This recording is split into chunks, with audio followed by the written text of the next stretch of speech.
Hello everyone, welcome back to my channel unfolding literature. আজকে চলে এসেছি নতুন একটি ভিডিও নিয়ে। আজকে আলোচনা করবো একটি পোয়েম, টেড হিউজের লেখা দ্য হক রোস্টিং বা হক রোস্টিং। তো এই যে কবিতাটি রয়েছে, এটি সম্পূর্ণ line by line Bangla analysis করবো।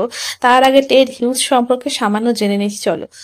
তো এই টেড হিউজ, যার জন্ম হয়েছিল 1930-তে এবং তার মৃত্যু হয়েছিল 1998-এ। তার একটি ছবি আমি এই বাঁদিকে দিয়ে দিয়েছি, দেখতেই পারো। উনি একজন রিনাউন্ড বিখ্যাত ইংরেজি কবি ছিলেন এবং তিনি সাধারণত শিশুদের নিয়ে লিখতেন, শিশুদের লেখা লিখতেন। Best known for his powerful and often dark portrayals of the natural world. তো তিনি যে এই যে প্রকৃতি নিয়ে যে লিখতেন, সেটা কিন্তু সব থেকে বেশি বিখ্যাত তার। তো উনি জন্মগ্রহণ করেছিলেন ইয়র্কশায়ারে। তার রুরাল তার যে গ্রাম্য ভাবে যে তার যে বেড়ে ওঠা, সেটার ইনফ্লুয়েন্স কিন্তু তার কবিতায় দেখা যায়।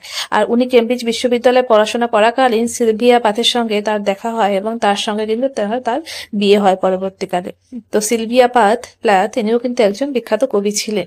আর তার যে বিখ্যাত লেখাগুলো, এই টেড হিউজের বিখ্যাত লেখাগুলো, সেগুলো হচ্ছে Hawk Roosting, The Thought Fox, Crow. এগুলো কিন্তু তার বিখ্যাত লেখা, যেগুলোতে তিনি বেশ কিছু মিথিক থিম এবং ভিভিড ইমাজেরি কল্পনা ব্যবহার করেছেন। তো এবার চলো কবিতাটি লাইন বাই লাইন দেখে নিই। এই কবিতায় কবি একটি বাজ পাখির কণ্ঠে কথা বলেন, যেখানে বাজ পাখিটি শক্তি, নিয়ন্ত্রণ এবং আত্মবিশ্বাসের প্রতীক হয়ে ওঠে। এটি প্রকৃতির নির্মমতা ও ক্ষমতার দম্ভ প্রকাশ করে। তো প্রথম লাইনেই বলেছেন, I sit in the top wood my eyes closed. তো এখানে বলেছে যে বাজ পাখিটি বিশ্রামে আত্মবিশ্বাসী ভাবে চোখ বন্ধ করে বসে আছে। সে জানে তার নিয়ন্ত্রণ আছে, তাই বলেছেন, আমি জঙ্গলের শীর্ষে বসে আছি এবং আমার চোখ বন্ধ। Inaction, no falsifying dream. বলছে নিষ্ক্রিয়তা কোনো বিভ্রান্তিকর স্বপ্ন নয়, সে অলস নয়, বরং সচেতনভাবে নিশ্চল। তার স্বপ্নেও মিথ্যা নেই, সবই বাস্তব ও নিয়ন্ত্রণ তার কাছে। তারপরে বলেছে, between my hooked head and hooked feet. বলছে আমার বাঁকা ঠোঁট আর বাঁকা পায়ের মধ্যকার অবস্থানে, বাজ পাখির শরীরের ধরন তার শিকার ধরার ক্ষমতার প্রতীক, সেটাই এখানে বোঝানো হয়েছে। তার যে বাঁকা ঠোঁট আর বাঁকা পা দিয়ে, যাতে সে শিকারকে ধরে মাংস ছিঁড়ে খেতে পারে। Or in sleep rehearse perfect kills and eat. ঘুমেও আমি নিখুঁত শিকার আর ভোজন অনুশীলন করি। সে এতটাই আত্মবিশ্বাসী ও দক্ষ যে ঘুমেও সে শিকার ক্ষমতা ও চর্চা করতে পারে। তারপরে বলেছে, the convenience of the high trees. উঁচু গাছ থেকে সে শিকারকে নজরে রাখতে পারে, শক্তির স্থান সেটা একটা। তাই উঁচু গাছগুলি কত সুবিধা, সেটাই এখানে বলেছে। The air's buoyancy and the sun's ray. তো এখানে বলছে are of advantage to me. বলছে বাতাসে ভাসমানতা আর সূর্যের রশ্মি আমার সুবিধার জন্য। প্রকৃতির সবকিছুই যেন তার জন্য কাজ করে। আত্মকেন্দ্রিক দৃষ্টিভঙ্গি এখানে দেখানো হয়েছে। And the earths face upward for my inspection. এমনকি পৃথিবীও যেন মুখ তুলে রেখেছে আমার তদারকির জন্য। শক্তির এমন দম্ভ যে সে নিজেকে বিশ্বের কেন্দ্রে ভাবছে। My feet are locked upon the rough bark. আমার পা শক্তভাবে আঁকড়ে ধরে রয়েছে বাকলের গায়ে, সেই রুক্ষ বাকলের গায়ে। তার অবস্থান দৃঢ় অনড়, সে প্রস্তুত যে কোনো মুহূর্তে আক্রমণের জন্য। তার জন্য সে কিন্তু বাকলকে আঁকড়ে ধরে রয়েছে। It took the whole of creation to produce my foot my each feather. বলছে আমার পা আর আমার প্রতিটি পালক গড়তে সৃষ্টির পুরো প্রক্রিয়া প্রয়োজন পড়েছে।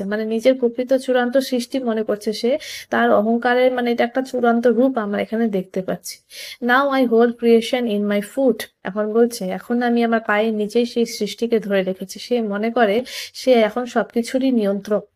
বাজ পাখি এখন সবকিছুর নিয়ন্ত্রক হয়ে গেছে। Or fly up and revolve slowly. বলছে অথবা আমি উড়ি, ধীরে ধীরে ঘুরিয়ে দেখি সবকিছু। উচ্চে উঠেই সে গোটা দুনিয়া নিজের দৃষ্টিতে পর্যবেক্ষণ করা শুরু করেছে। I kill where I please because it is all mine. আমি যেখানে খুশি সেখানে হত্যা করি, কারণ সবই আমার। চূড়ান্ত স্বৈরাচারীর মনোভাব এখানে প্রকাশিত হয়েছে এবং ক্ষমতার নিরঙ্কুশ দম্ভ এখানে প্রকাশিত হয়েছে। There is no sophistry in my body. আমার শরীরে কোনো কৃত্রিমতা নেই। সে সরল নিখুঁত প্রকৃতির নিয়ম মেনেই চলে, নির্মম নিয়মেই সে চলছে। My manners are tearing off heads. আমার সৌজন্য হলো মাথা ছিঁড়ে ফেলা। নিয়ম, নীতিশাস্ত্র, মানবতা এসব তার জন্য অর্থহীন। তার কাছে শুধু শক্তিটাই কিন্তু প্রথম। The allotment of death. মৃত্যু বরাদ্দ দেওয়া। সে মনে করে কার মৃত্যু হবে তার নির্ধারণের অধিকার তারই আছে। For the one path of my flight is direct through the bones of the living. আর তার উড়ানেও আছে নির্মমতা। প্রতিটি চলাচল প্রাণ হরণ করতে পারে তার। তাই সে বলছে আমার উড়ার পথ সোজা, আমার ওড়ার পথটা খুবই সোজা, চিপিতদের হাড়গোড়ের ভেতর দিয়ে সে উড়ে যায়। No argument asserts my right, আমার অধিকারের পক্ষে তর্কের দরকার নেই, তার অধিকার আছে সত্যি থেকে, যুক্তি থেকে নয়। দেখো এখানে কতটা দম্ভ আর অহংকার কিন্তু লাইনগুলির মধ্যে আমরা দেখতে পাচ্ছি। The sun is behind me, সূর্যও আমার পেছনে আছে, প্রকৃতির শক্তিও যেন তার পক্ষেই। Nothing has change since I began, আমি জন্মাবধি কিছুই বদলায়নি, মানে শক্তি, শিকার, শাসন, এই নিয়ম চিরকালীন। My eyes has permitted no change. I am going to keep things like this. আমার দৃষ্টি কোনো পরিবর্তনকেই কিন্তু অনুমতি দেয়নি, আমি সবকিছু এমনই রাখবো। সে এক নিরঙ্কুশ শাসক, যিনি পরিবর্তন চান না, সে চায় বিশ্ব চলুক তার বিধান মতো। বাজপাখি এখানে প্রকৃতি নির্মম শক্তি ও স্বৈরাচারী মনোভাবের প্রতীক, সে নিজেকে সৃষ্টির চূড়ান্ত ও শক্তির সর্বোচ্চ রূপ মনে করে। এটি শুধু একটি পাখির কথা নয়, বরং ক্ষমতাশালী শাসকদের, নিরঙ্কুশ নেতাদের প্রতীক হিসেবেও পাঠ করা যায়। তো এই হচ্ছে কবিতার সারমর্ম, এবং প্রতিটি লাইন বাই লাইন তোমাদেরকে অ্যানালাইসিস করে বাংলায় বুঝিয়ে দিলাম। আশা করি কবিতাটি তোমরা বুঝতে পেরেছো। ভালো লাগলে অবশ্যই লাইক এন্ড কমেন্ট করবে, এবং এরকম আরো ভিডিও পেতে চাইলে কিন্তু চ্যানেলটিকে সাবস্ক্রাইব করতে ভুলবে না। আর তোমাদের যদি কোনো রকম ডিমান্ড থাকে যে এই কবিতা বা এই গল্পটি তুমি কভার করো, তবে কিন্তু আমি অবশ্যই করে দেবো, সেটা কিন্তু কমেন্টে আমাকে জানাতে হবে। Thank you so much.